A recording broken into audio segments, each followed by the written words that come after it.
बंधूंनो आणि भगिनींनो, आज आपण एका अशा दिव्य परंपरेचा विचार करणार आहोत जी केवळ औषधोपचार नाही तर जीवन जगण्याची संपूर्ण पद्धत आहे.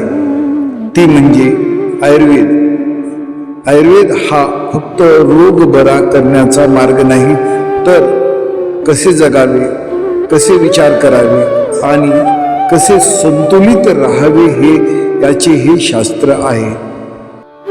आपण आपल्या ऋषींनी वेदांच्या माध्यमातून जे ज्ञान दिले त्यातून आयुर्वेदाचा जन्म झाला. विशेषतः अथर्ववेद म्हणजेच जीवन, आरोग्य आणि रोग निवारण यांचे सखोल ज्ञान दिले आहे. म्हणूनच आयुर्वेदाला उपवेद मानले जाते.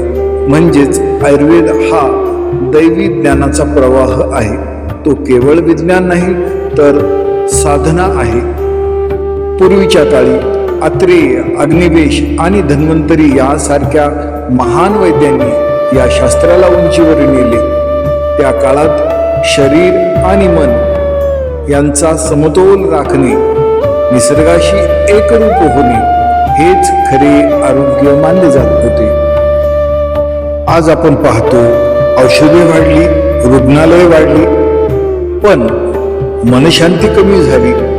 कारण आपण आयुर्वेदाचा मूळ संदेश विसरलो.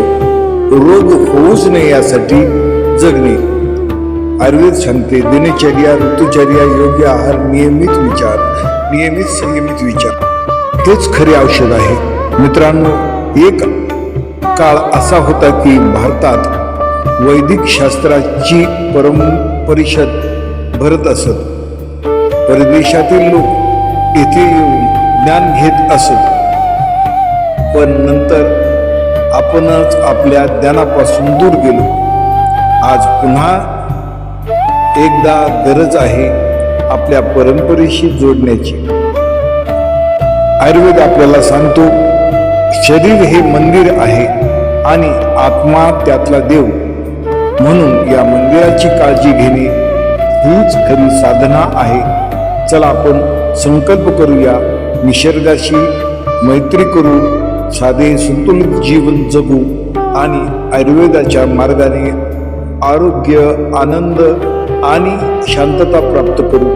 धन्वंतरी प्रसन्नो भवतु.